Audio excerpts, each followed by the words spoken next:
Bismillahirrahmanirrahim. Assalamualaikum warahmatullahi wabarakatuh. Alhamdulillah rabbil alamin. Wassalatu ala asrafil anbiya'i wal mursalin. Sayyidina wa maulana Muhammadin wa ala alihi wa sahbihi ajmain. Amma ba'du.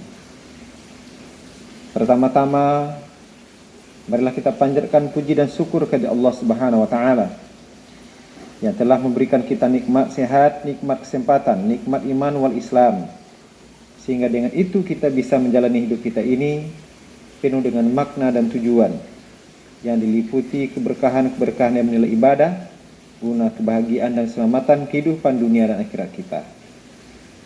Selanjutnya salawat serta salam semoga tercurah buat Nabi besar kita Muhammad sallallahu alaihi wasallam, keluarganya, para sahabatnya, tabi'i wa tabi'in, dan insya Allah sampailah pada diri kita yang setia dan taat menjalankan agamanya yang lurus. Amin ya Allah, amin ya rabbal alamin. Izinkanlah saya pada kesempatan ini memperkenalkan diri. Nama lengkap Haji Irfan SAG, mahasiswa pasca sarjana IAIN Manado semester 2, program studi Ahwalul Asasiyah atau Hukum Keluarga Islam. Pada kesempatan kali ini saya akan memaparkan materi tugas kuliah yang disusun dan disampaikan untuk pemenuhan tugas mata kuliah Qawaid Fiqhiyah yang diampu oleh Dr. Ahmad Rajafi MHI, dosen pasca sarjana di IAIN Manado, dengan judul Tipologi Qawaid Fiqhiyah. Berdasarkan Kamus Besar Bahasa Indonesia atau KBBI, tipologi adalah ilmu watak tentang bagian manusia dalam golong-golongan menurut corak watak masing-masing. Sedangkan berdasarkan istilah, tipologi adalah ilmu yang mempelajari tentang pengelompokan berdasarkan tipe atau jenisnya. Tipologi juga bersinonim dengan istilah taksonomi, sebagaimana yang diungkapkan oleh Mallinson dan Blake 1981. Istilah teknis tipologi yang telah masuk ke linguistik mempunyai pengertian yang merujuk ke pengelompokan bahasa-bahasa berdasarkan ciri khas tata kata dan tata kalimatnya. Selanjutnya, qawaid fikih adalah kaidah untuk mengetahui hukum-hukum, memeliharanya dan mengumpulkan hukum-hukum yang serupa, serta menghimpun masalah-masalah yang berserakan dan mengoleksi makna-maknanya. Ini dapat kita simpulkan bahwa tipologi qawaid fikih adalah ilmu yang mempelajari tentang pengelompokan yang membahas kaidah fikih, dalil hukum dan ijtihad dengan sumber Al-Quran dan Sunnah berdasarkan tipe atau jenisnya. Kaidah fikih dan kaidah usul fikih merupakan asas dan dasar dalam aturan ilmu fikih yang perlu diketahui secara universal oleh semua umat Islam, khususnya bagi yang mereka yang ingin lebih mendalami tentang ilmu fikih atau ilmu usul fikih. Sejak dahulu sampai saat ini, tidak ada ulama yang mengingkari akan penting peranan qawaid fikih dalam kajian ilmu syariah. Para ulama menghimpun sejumlah persoalan fikih yang ditempatkan pada suatu qawaid fikih. Apabila ada masalah fikih yang dapat dijangkau oleh suatu kaidah fikih, masalah fikih itu ditempatkan di bawah kaidah fikih tersebut. Melalui qawaid fikih atau kaidah fikih yang bersifat umum, memberikan peluang bagi orang melakukan studi terhadap fikih untuk dapat menguasai fikih dengan lebih mudah dan tidak memakan waktu yang relatif lama. Dari sini dirasa terdapat suatu kepentingan untuk lebih dalam mempelajari tentang qawaid fikih, maka di sini akan diulas mengenai tipe-tipe tipologi qawaid fikih dan contohnya pada setiap tipologi. Beberapa tipe qawaid fikih.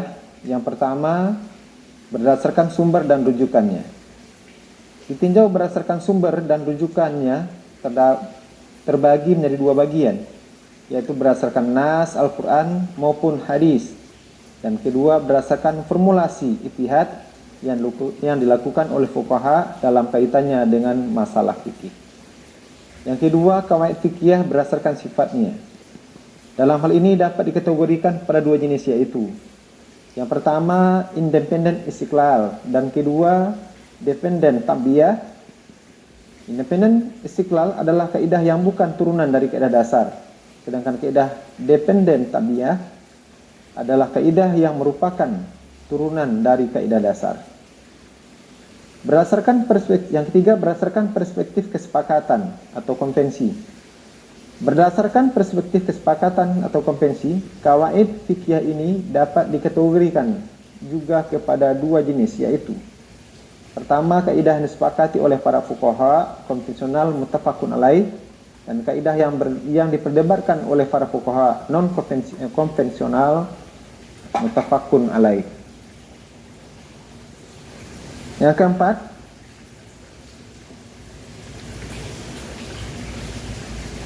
keempat, berdasarkan tujuannya.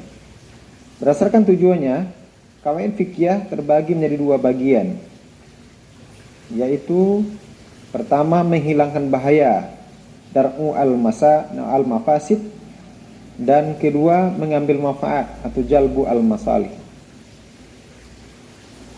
Kaidah menghilangkan bahaya kemudian terbagi lagi menjadi dua pula. Yang pertama, kaidah bahaya ad-darru yu'lu beserta kaidah cabangnya, dan kaidah kesulitan beserta kaidah cabangnya, al-masyaqqatu tajlibu at-tasyir. Bahaya harus dihilangkan, darru al-mafasid. Asal dari kaidah ini adalah hadis Nabi, la daror wa la diror. Daror adalah menimbulkan kerusakan pada orang lain secara mutlak, sedangkan diror adalah membalas kerusakan dengan kerusakan lain atau menimpakan kerusakan pada orang lain bukan karena balas dendam yang dibolehkan. Yang dimaksud tidak adanya diror adalah membalas kerusakan yang ditimpakan dengan kerusakan yang sama. Kaidah ini meniadakan ide balas dendam, karena hal itu menambah kerusakan dan memperluas cakupan dampaknya. Contoh, siapa yang merusak harta orang lain, maka bagi yang dirusak tidak boleh membalas dengan merusak harta benda si perusak, karena itu akan memperluas kerusakan tanpa ada manfaatnya. Yang benar adalah si perusak mengganti barang atau harta benda yang dirusaknya, dan selanjutnya yang merusak tidak mengulangi tindakan suka merusak harta benda orang lain. Kelima, kawaid fikih berdasarkan cakupannya. Sedangkan berdasarkan cakupannya terbagi menjadi tiga, yaitu kaidah dasar, yang kedua kaidah umum, dan ketiga kaidah khusus. Tingkatan kedua adalah kaidah yang bersifat umum, kawaid fikih ammah, atau sebagian fuqaha menamainya dengan kawaid sughra, yaitu kawaid fikih yang berlaku dalam bidang-bidang tertentu. Tetapi tidak semua permasalahan akan bersandar kepadanya. Sebagaimana dasar asasi, kaidah jenis ini berjumlah puluhan jumlahnya. Namun di sini hanya kami paparkan sebagian yang relevan dengan bidang fikih hukum keluarga. Maksud kaidah ini yaitu apabila suatu kewajiban tidak sempurna pelaksanaannya kecuali dengan adanya perbuatan atau hal lain, maka perbuatan tersebut wajib pula dilaksanakan. Contoh, solat adalah wajib. Dan solat tidak sah apabila tidak suci dari hadas dan berwudu. Maka suci dari hadas dan berwudu juga wajib dilakukan. Contoh lainnya, membayar hutang itu wajib. Maka bekerja ekstra untuk dapat membayar hutang sampai lunas adalah wajib, karena apabila bekerja hanya untuk mencukupi kebutuhan hidup sendiri saja, tentunya dapat berakibat tidak terbayarnya hutang. Sedangkan tingkatan ketiga dinamakan kaidah fikih khusus, atau dalam bahasa Imam As-Sayuti, kaidah yang menjadi perdebatan yang tidak memerlukan analisis untuk mencari kaidah yang baik. Sebab kaidah ini bergantung pada mazhab terkait, seperti mazhab Maliki, Syafi'i, Hanafi, dan Hambali. Kaidah kategori dapat juga disebut sebagai dawabit fikih, sebagaimana dijelaskan dalam bahasa sebelumnya, di antara kawaid fikih khusus yang relevan dalam bidang muamalah antara lain.